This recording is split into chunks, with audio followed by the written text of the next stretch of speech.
We have what is one of my favorite sentences I've read in the news all year. We have all 173 of the rear-wheel drive Cybertrucks sold by Tesla are being recalled. Huh. So like, it's so snarky without actually being snarky. Because like, they only sold like this was their cheaper model that was supposed to reach the masses, and they sold 173 of them, and it's now discontinued. And yeah, they're being recalled because their wheels might just fall off. I mean, to be fair, your wheels having a chance of falling off just means you're a Cybertruck in general. Oh, man, what was that thing that happened last year?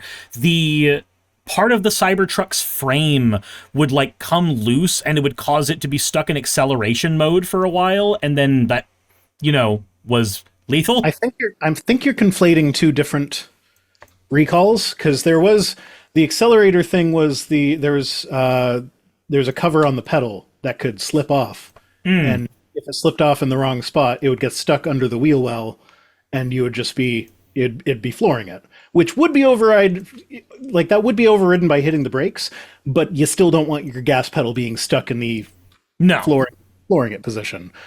And then there was the trim, which it was the bits that went up the side, the bits up by the windows that would just fly off on the highway. Yeah, what trim? They've also been recalled for their inverter, the reverse cameras, and even the font size on the screens. And this recall is the 11th Cybertruck recall. And how long has it been on the road for? 2 years now? 2 years, something like that.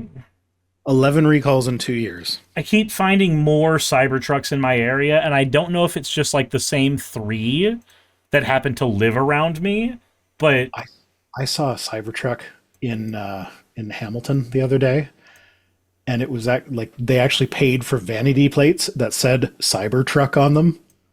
And I'm just like, oh my God, that's like when your truck gets bricked and you don't have the money for new vanity plates, and you just keep the.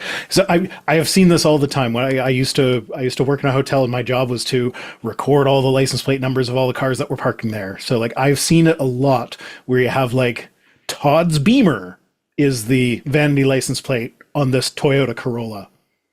And I'm sure some of them are doing it ironically, but there are a lot that it's like, I got this for my BMW, then I crashed my BMW, or it got totaled somehow, or like I no longer have it, and I didn't have the money for another BMW, so I got a Toyota, and it's cheaper to keep your plates than to get new ones. Mm-hmm. So they put their plates that are specific to a different car on the new car. And so I kind of hope, I really hope that happens for that person. And I hope that they saw me laughing at them. Because I did. When I saw that, I was howling. But yeah, so in this case, faulty brake rotors could cause the wheels to fall off. They could, like, as it's like turning in normal corners, it's putting extra stress on them and causing them to crack. And they could potentially just break away from the vehicle. Fantastic. Bill Adams says, I've seen a Cybertruck at my work a few times. That thing is so ugly, and I wondered how the guy afforded that monstrosity. I just don't understand why you would want your Nintendo 64 to not render the whole vehicle. That's all I'm saying. I mean, I do like the N64 aesthetic, but I also recognize that that's purely a nostalgia thing. If I had not grown up with it, I would not like it. Yeah, that's fair. Like there have been times when they've like retextured some old games or whatever, and it's like it's not the same. But yeah, so all 173 of the cheap Cybertrucks that they've sold could potentially have their wheels just fall off. That's fantastic. And how does this have to do with the next one? Well, it's not really related, but it's still Cybertruck related. And this is an older one, but when I saw it, I knew we had to talk about it. So I've been sitting on this for 3 weeks now. So, well, let's watch the video. I have it muted. We don't need to hear what she's talking about. Okay. But yeah, so this guy just drove his Cybertruck into the lake so he could test Wade mode. And then he had to be rescued. Why does your then he car... Then he got arrested for, reckless endangerment or whatever the fuck. Why would you... Whose idea is the Wade mode anyway? I mean, probably Musk. But Take a guess. Yeah. So his truck got disabled. That's not covered by the warranty. But yeah, Musk did once tweet out that you'll be able to take the Cybertruck across like rivers. Yeah, there we go. Cybertruck will be waterproof enough to serve briefly as a boat, so it can cross rivers, lakes, and even seas that aren't too choppy. Even seas that aren't too choppy? Yeah, Seas. and that was posted in 2022. So that was like just before the Cybertruck actually launched. So you'd think that this is about the product they were actually launching, not maybe someday down the road in the future we'll think to do that. So I feel like this guy's got a pretty good case if he decides to sue. But why would you ever want to sue Daddy Elon after you bought his baby truck? Because the warranty doesn't cover what he did to the truck, despite Daddy Elon saying that you can do that with the truck. No, Elon would never. Elon would never. He's my friend. He's nuts. But yeah, so I just that's just a very cathartic image to see Cybertruck stuck in the water because the guy who owns it was too stupid to know not to drive his truck into the water. No, Elon told me I should. He's my friend. When I have Grok, Valentine tells me that Mr. Elon loves me and wants to give me a handy. Yeah, I don't trust my car for shit. I don't trust when my car keeps trying to tell me that it needs to charge and it keeps trying to go to a fucking Tesla station instead of, any of the other myriad chargers that are open and just as good. And better, usually.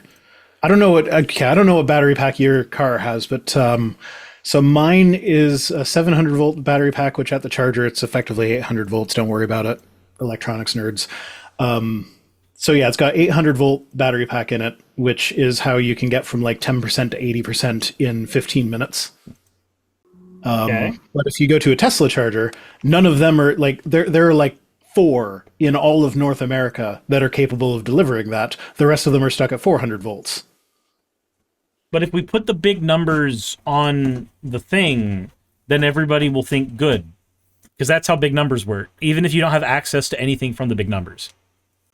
Yeah. Yes, well, child, I have hear access to things from the big numbers if I don't go to a Tesla charger, so I don't go to Tesla chargers. I'm sure eventually I'll have to buy the adapter because the Tesla plug has been adopted as the universal now. So eventually it's going to be harder to find the whatever the fuck my current thing is called. Oh, the one where it's a circle and then it's got the 2 small circles on the bottom afterward. Yeah, that's the same one mine has. CCS, I think it is. So the Tesla one is now just what we're going to eventually have. The Tesla one is what new cars are going to have on them now because they've opened it up, and it like some people are tempted to be like, oh, they went with the Tesla one. Ooh, that's bad. No, it's good. It doesn't matter which one we got.